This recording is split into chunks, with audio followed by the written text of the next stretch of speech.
what was my study schedule during my NEET preparation, especially during the last 3 months, जिससे मुझे लगता है कि that definitely boosted at least 50 marks to my NEET score. मैं साल भर जब टेस्ट देता था, चाहे वो पार्ट हो चाहे वो फुल हो, I used to score around 600 to 620, but during last few weeks it got up to 700 and final NEET score was also 675. So I think there were a couple of things I did right during last few months, and one thing which I still regret कि अगर मैंने ये वाली गलती नहीं की होती तो शायद मेरे 20 नंबर और होते और शायद आज मैं एम्स में एंड अप कर रहा होता. तो ये सारी चीज़ें इस वीडियो में डिस्कस करेंगे. I will tell you about my schedule, I will tell you about my mindset, my approach, and also one big mistake that I did during last few months. This video will definitely help you to improve your rank and improve your marks in the NEET exam. So let's start with few things that I decided not to do and to do strictly in last few months. First, I decided to concise my study resources. I was not running behind everything which I was listening on internet. Like किसी ने बोला ये वाला book कर लो तो मैंने वो वाला बुक उठा लिया, किसी ने बोला ये कर लो तो वो कर लिया, किसी ने बोला वो वाले टेस्ट दे दो वो दे दिया. I strictly restricted myself कि हाँ मुझे टेस्ट्स भी ये वाले लिखने हैं. मैं शॉर्ट नोट्स पढ़ रहा हूँ अपनी थियोरी पार्ट के लिए. मैं प्रीवियस ईयर क्वेश्चंस पे ज़्यादा से ज़्यादा फोकस कर रहा हूँ. And these were the 3-4 things that I made sure. About the resources ना I tell you in the next video. मैं एक वीडियो बनाने वाला हूँ कि what were the resources that I followed during the last 3 months, because जो resources मैंने follow किया था वो हाईली कंसाइज थे. मैंने फिजिक्स की NCERT नहीं छुई थी, मैंने इवन केमिस्ट्री की भी NCERT नहीं छुई थी. तो I switch to only those resources जो मुझे लगा कि मैं 100% अच्छे से कर सकता हूँ. And I depended on those resources and that was actually the best decision of my NEET preparation, क्योंकि मैं रिसोर्सेज इतना कम कर रखा था कि उन रिसोर्सेज को बहुत अच्छे से पढ़ना मेरे लिए बहुत आसान हो गया था. उनको बहुत बार रिवाइज करना बहुत आसान हो गया था. इसके ऊपर जो वीडियो है नेक्स्ट वीडियो है, अगर तुमको देखना है तो सब्सक्राइब करके रखना चैनल को. Second thing, I strictly decided कि I will not read anything in biology outside NCERT, or I will not solve anything which is not NEET level. So I strictly analyzed NEET papers and I decided to rely on that. And one important outcome that I realized after seeing all the NEET papers is that NEET के previous year questions बहुत repeat होते हैं और मैंने बहुत बार solve किया NEET का previous year question. मेरे साथ ये हो गया था कि जितनी भी बार मैं कोई चैप्टर पढ़ता था, जितनी भी बार मैं कोई चैप्टर रिवाइज करता था, I always use to do the previous year question. अगर मेरे पास समय कम है तो एटलीस्ट पिछले 5 साल का कर लिया, और अगर समय है तो पिछले 25 साल का भी सॉल्व कर लिया. फिजिक्स में आई यूज टू सॉल्व 25 ईयर्स, पिछले 25 साल के क्वेश्चन. केमिस्ट्री में भी लगभग 25 साल का क्वेश्चन. बायो में पिछले 5 साल के question. Every time I use to revise that chapter. So these were the 3 principles that I followed during last 3 months. First, I limited my resource. Second, I analyzed previous year questions and realized कि हाँ भाई previous year questions are the key and I solved them like anything. And third, I refused anything outside NCERT or which is not asked in NEET generally. Now before we move any further in the video, Unacademy पे एक unreal discount offer चल रहा है and for 1999 you will get everything you require for next 3 months of your NEET preparation. चाहे वो crash course हो, चाहे वो batches हो या test series हो, every and for 1999 you will be getting अंतिम प्रहार, प्रतिज्ञा crash course and परीक्षा practice course all together. आपको भी पता है Unacademy के subscription usually थोड़े expensive होते हैं, but this time they are providing everything at a cost of 1999. ये जो सब्सक्रिप्शन है वो अगले 3 महीने NEET UG 26 तक वैलिड रहेगी, लेकिन ये जो ऑफर है वो 31 जनवरी को खत्म हो जाएगा. तो if you are watching this video before 31 January you have to rush for this crash course. सारी डिटेल्स डिस्क्रिप्शन में दे दूंगा, जाके एक बार चेकआउट करो. Now talking about my study schedule, it was not very fix. जब मैं अपने पहले अटेम्प्ट के लिए प्रिपेयर कर रहा था तो I use to study whole night. सुबह 5 सुबह 6 बजे तक मैं पढ़ाई करता था and then I use to sleep. It was one part of my schedule. Then मैं जब कोटा नया गया तो मैंने अपने स्केड्यूल को पूरा मॉर्निंग में शिफ्ट कर दिया था. I use to wake up at 5-5:30 in the morning, sometimes even 4. But in this video I try to share my study schedule which was most productive और जो मैंने मोस्टली आखिरी 3 महीने में यूज़ किया था, that I will be share. So I use to wake up at around 9-9:30. मेरा ये कोशिश रहता था कि मैं 5.5 आवर्स और 6 आवर्स के स्लीप लूँ, इतना मेरे लिए सफिशिएंट था. अगर तुम्हारे लिए 7 घंटे काफ़ी है, 8 घंटे काफ़ी है तो प्लीज़ नींद पूरी कर लो. But trust me on this, वो 1-1.5 घंटे जो तुमको दिखेंगे कि मेरा बढ़ गया है वो आपके लिए उल्टा नुकसान करेगा. तो प्लीज़ नींद पूरी करो. ये सिर्फ टॉपर्स नहीं बोलते, मैं दिल से बता रहा हूँ, खुद करके देख रखा हूँ, काम नहीं करता. You will always feel sleepy, weak, unproductive. तो कोई फ़ायदा नहीं है. आराम से सो लो, then wake up, but follow this one rule जो मैंने ऋषभ जैन सर से सीखा था. If you want to make your day productive, you want to actually study 12 to 14 hours, then one thing you must have to do is that आपके wake up schedule और आपकी जो study schedule है उनके बीच में सिर्फ 30 मिनट की लेटेंसी होनी चाहिए. So if you wake up at 9, please set at 9:30 to study. If you wake up at 9:30, sit at 10 to study. This is one rule that you have to follow, and trust me on this, this works like magic. So I used to wake up at 9:30 तक मैं पढ़ने बैठ गया.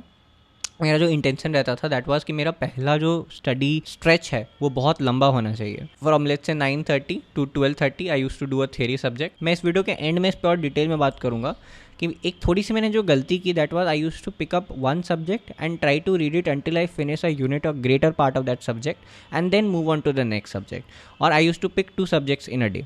तो मैंने एक subject को let's say organic chemistry उठाया है, तो मेरा फोकस रहता था कि जब तक मैं 70% ऑर्गेनिक केमिस्ट्री ना कंप्लीट कर दूँ तब तक मैं फिजिकल नहीं उठाऊंगा, तब तक मैं इनऑर्गेनिक नहीं उठाऊंगा, एंड द बिगेस्ट मिस्टेक कि तब तक मैं बायो भी नहीं उठाऊंगा. तो मुझे लगता था कि apart from physics and physical chemistry जो मैं ऑलमोस्ट डेली बेसिस पे पढ़ रहा था, because it was not time consuming. आगे चल के मैं आपको वीडियोस के थ्रू ये भी बताऊंगा कि कैसे फिजिकल और फिजिकल केमिस्ट्री में पूरी की पूरी सिर्फ 2 या 3 घंटे में रिवाइज कर सकता था, पूरी फिजिक्स पूरी physical chemistry, because I concise दो subjects and it is very easy to concise these subjects. When it comes to organic थोड़ा मुश्किल है. When it comes to inorganic and biology मुझे ऐसा नहीं लगता था कि इनको बहुत ज़्यादा कंसाइज किया जा सकता है. I talk about that in later videos. In this video, I'll try to stick to my schedule only. First 3 hours or 3.5 hours I used to spend studying either organic chemistry, inorganic chemistry, either biology, जो भी मैंने उठा रखा है, जो भी theory subject मैंने उठा रखा है. देन 12:30 to 1:30 1 घंटा या 45 मिनट में ज़रूर निकालता था फिजिक्स या फिजिकल केमिस्ट्री पढ़ने के लिए. And trust me on this, आखिरी स्पेशली टुवर्ड्स द एंड जब आखिरी के 30 दिन बचे थे, 35 दिन बचे थे, तो इस 1 घंटे के स्लॉट में कई बार ये सिर्फ आधे घंटे का भी स्लॉट मिलता था मुझे फिजिक्स और फिजिकल केमिस्ट्री पढ़ने के लिए. बट मैं थियरी पार्ट बता रहा हूँ. I use to like revise 4-5 chapters during this 1 hour slot. और अगर आधे घंटे मिल रहे तो भी 2-3 चैप्टर तो रिवाइज कर ही लिया. मैंने इतने अच्छे से कंसाइज कर लिया था फिजिक्स और फिजिकल को, and that was the reason कि मेरे फिजिक्स में आई गेस 170 थे नीट में, और फिजिकल में भी एक क्वेश्चन गलत था, बाकी सारे सही थे. तो ये हो गया. देन 1:30 बज गया, तो लगभग the first stretch of my day was 9 o'clock to 1:30, जिसमें 2 काम किया. फिजिक्स या फिजिकल केमिस्ट्री पढ़ा, 2-3 चैप्टर मेरा एम रहता था रिवाइज करने का उस 1 घंटे आधे घंटे के स्लॉट में. और जो पहला 3 घंटे था उसमें ऑर्गेनिक या बायोलॉजी पढ़ा या इनऑर्गेनिक पढ़ा. उसमें भी हमेशा एक टारगेट ज़रूर रहता था. Never sit to study without a target कि भाई अगर मैं 3 घंटे पढ़ रहा हूँ मेरा इतना तो होना ही होना चाहिए. तो I always use to think हाँ ये 3 चैप्टर तो होने ही चाहिए, 2 चैप्टर तो होने ही चाहिए. Then 1:30 I use to take a break because by this time मेरा सैचुरेशन लेवल हिट कर जाता था बहुत एक्सेस वाला. तो this was the time I use to take a shower. And shower लेना एक बहुत ही अच्छा चीज़ है. कुछ लोग मॉर्निंग में लेना कंफर्टेबल फील करते हैं. मैं उसको इस तरीके से लेता था कि I start feeling fresh after the shower, and मैं एक डे को रीसेट कर पाऊँ और वापस से पढ़ना शुरू कर पाऊँ. नाउ एक चीज़ तो तय है कि you can not study after 4-5 hours of saturation, at least for average student. I have seen toppers जो बैठ के 15-15 घंटे 16-16 घंटे भी पढ़ सकते हैं. बट मुझे बहुत जुगाड़ लगाना पड़ता था हर दिन 12 घंटे पढ़ने के लिए. आई टेल यू दिस कि 1:30 बजे लेट्स से मैं खाने चला गया, नहाने चला गया, 2 बजे मेरा एम रहता था कि 2 बजे मैक्सिमम 2:15 तक मैं बैठ जाऊँ पढ़ने के लिए वापस. जो मेरा टेस्ट डेज था उस पर मैं टेस्ट लिखूंगा ऑब्वियसली. तो I tell you about my test days और नॉन टेस्ट डेज. मैं टेस्ट कैसे प्लान करता था आखिरी 3 महीने में, स्पेशली टुवर्ड्स लास्ट 1 month मैंने बहुत ज़्यादा टेस्ट नहीं लिखा है.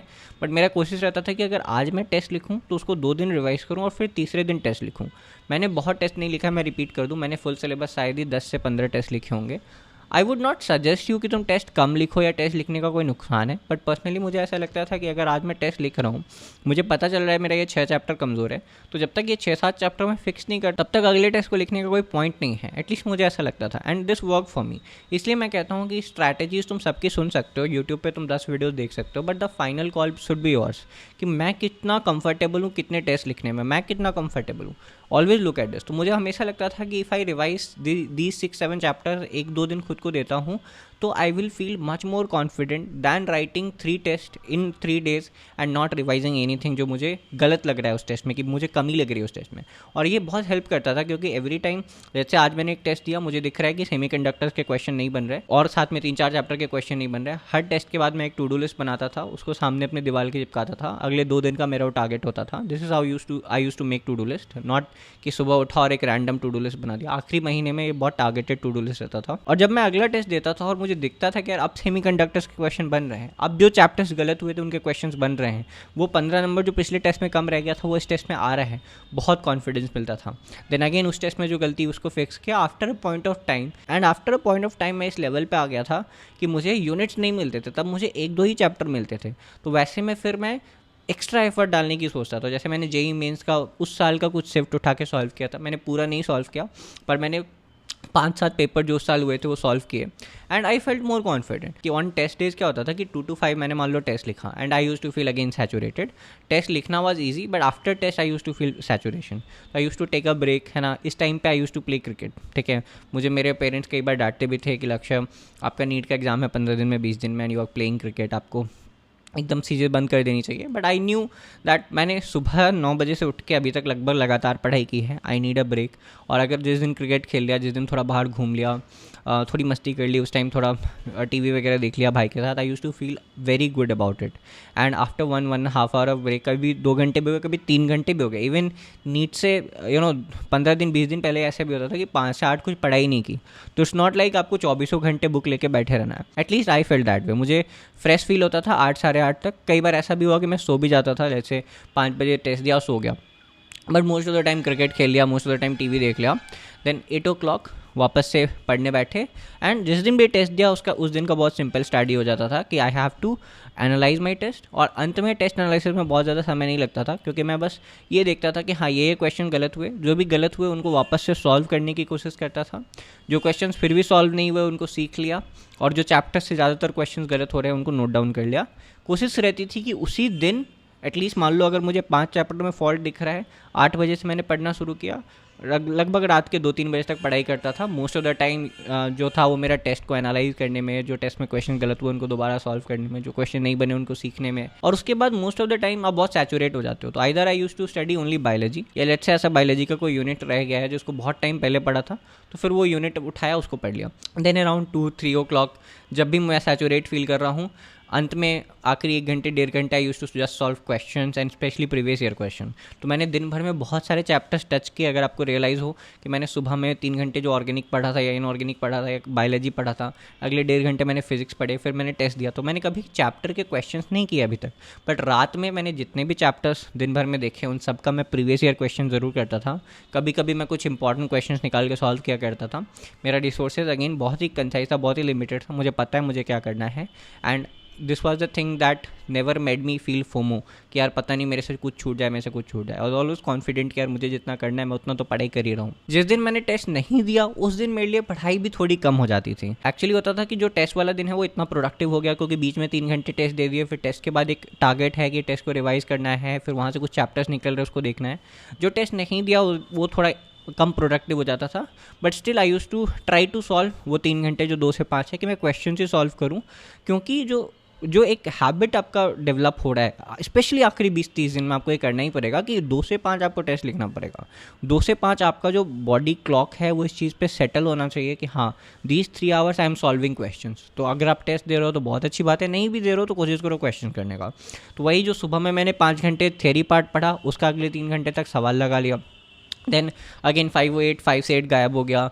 किसी दिन बहुत प्रोडक्टिव हूँ, बहुत मोटिवेटेड हूँ तो फिर उस समय भी पढ़ाई कर ली, बट ज़्यादातर टाइम ऐसा नहीं होता था। तो फिर डिनर विनर लेके फिर वापस पढ़ने बैठे, और मोस्ट ऑफ द टाइम या तो रात में बायोलॉजी पढ़ लिया या तो अगेन फिर क्वेश्चंस कर रहे हैं। आई वुड ऑल्सो से कि मैं बहुत ज़्यादा आपको अच्छे से नहीं बता सकता था कि मैं रात में क्या ही करता था। आप देख रहे होगे मैं कभी बोल रहा हूँ कि टेस्ट दे दिया तो रिवाइज कर लिया, अगर टेस्ट नहीं दिया तो कभी बायो पढ़ लिया, कभी प्रोडक्टिविटी फील हो रहा है, मोटिवेटेड फील हूँ तो ऑर्गेनिक इनऑर्गेनिक भी पढ़ लिया, एफर्ट भी डाल लिया।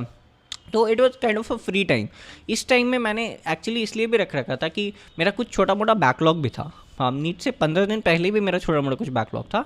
इट वॉज नॉट लाइक मैंने कोई चैप्टर कभी देखा ही नहीं, बट लेट से मैंने ऑर्गेनिक का सर्टेन चैप्टर का प्रीवियस ईयर सब कभी सॉल्व नहीं कर रखा है, या लेट से बायोलॉजी का कोई चैप्टर है जो मैंने टारगेट कर रखा था 10 बार पढ़ने का, वो 5 बार 6 बार ही हो रखा है, या कोई भी ऐसा छोटा मोटा टारगेट है जो मुझे सोचा था कि मैं करके रखूँगा अब तक वो नहीं हुआ है तो वो कर लिया। तो this was my kind of free time. And I would also suggest you कि एटलीस्ट दिन का 1-1.5 घंटा थोड़ा सा फ्री टाइम रखो फॉर यू, कि वहाँ पे तुम थोड़े फ्लेक्सिबल हो सकते हो, वरना पूरा दिन तुमको बहुत ज़्यादा पैक्ड लगेगा। थोड़ा भी कुछ छूट रहा है ना तुम्हारा तो यू विल फील लाइक अरे यार बहुत कुछ छूट गया। जैसे मैं आपको ये बताता हूँ, ऑर्गेनिक इनऑर्गेनिक मैंने एनसीईआरटी पढ़ी ही नहीं थी और मुझे बहुत फोमो होता था यार, पता नहीं कहीं एनसीईआरटी से क्वेश्चन तो आएगा ही, पता नहीं कहीं ऐसा क्वेश्चन आ जाए जो एनसीईआरटी में है और मेरे नोट्स में नहीं है, मेरा एक्स्ट्रा 5 नंबर फालतू का वेस्ट हो जाएगा। हालांकि मैं बहुत ज़्यादा लोड नहीं लेता था, बिकॉज मैंने साल के शुरू में ही डिसाइड कर लिया था कि I will read only my teachers notes for these 2 subjects, and it work well. मैंने दोनों में फुल स्कोर किया। बट उस टाइम पे क्या है कि मैंने क्या कर लिया, यूट्यूब पे जाके एक वीडियो देख लिया कि लेट्स से पीरियोडिक टेबल की एनसीईआरटी डिकोडेड, इस तरीके से बहुत सारी यूट्यूब पे वीडियोस थी, मैं सेव करके रखता था जब भी मुझे दिख जाता था। एंड इस टाइम पे कभी भी फ्री है तो वो वीडियो देख ली, तो आई यूज़ टू फील कि हाँ चलो यार डायरेक्टली नहीं पढ़ा NCERT, because that is too much time consuming, और मुझे लगता था इतना प्रोडक्टिव नहीं है। I would not suggest you this, अगर तुम एनसीईआरटी पढ़ रहे हो, क्वेश्चन वहीं से आनी है, प्लीज़ पढ़ते रहो। But if you are someone जिसको एनसीईआरटी समझ ही नहीं आती केमिस्ट्री की या फिजिक्स की एनसीईआरटी समझ ही नहीं आती, या बहुत ज़्यादा टाइम लग जाता है पढ़ने में, then there is no point आखिरी 2-3 महीने में तुम वो चीज़ कर रहे हो। At least this is my perspective. तो उस टाइम मैं यूट्यूब के वीडियो देख लिया, या मैंने ऐसे भी कर लिया कई बार कि पीरियोडिक टेबल एनसीईआरटी लाइन से 200 क्वेश्चन, तो ऐसे भी वीडियोज़ आराम से आपको यूट्यूब पर मिल जाएंगे जो यही लिखा है कि line by line NCERT questions from periodic table from this chapter that chapter, वो सॉल्व कर लिया। And all these actually helped a lot. So this was my timetable. I would again tell you this one thing, that if you want to crack this exam or any other competitive exam for that matter of fact, especially during the last 2-3 months, you have to put your best. You have to study 12 to 14 hours. There is no other option. If you are some gifted genius, probably 7-8 hours can work, but for most of us we have to study 12 hours. आपको सोचना पड़ेगा कि कैसे आप 12 घंटे निकाल सकते हो. You will feel burnout, you will feel demotivated, at times you will feel like giving up, at times you will feel like पता नहीं यार इतना मेहनत कर रहा है, टेस्ट में नंबर नहीं आ रहे हैं, पता नहीं यार आज तो मैं 400 पे हूँ, शायद 3 महीने में 700 पे पहुँच पाऊँगा नहीं, 650 पे पहुँच पाऊँगा नहीं. All of these doubts, self-doubts, demotivation, burnouts, all of these are part of preparation. But still, those who stay till end and those who decide to fight till the last day, till the last minute, make it. And they are the top 1%. And there's a very famous poetry I would say. अगर तुमने aspirants web series देखी हो तो वहाँ पे एक बहुत अच्छी पोएट्री है, एंड उसका लास्ट लाइन है कि जिस दिन तुम आखिरी दम तक लड़ोगे, जब तुम्हारे खूनों की आखिरी बूंद तक तुम अपना एफर्ट डाल दोगे, उस दिन तुमको रियलाइज़ होगा कोई अंतर नहीं है जीत जाने में और अंत तक हार ना मानने में. I wish you all the best. Thank you.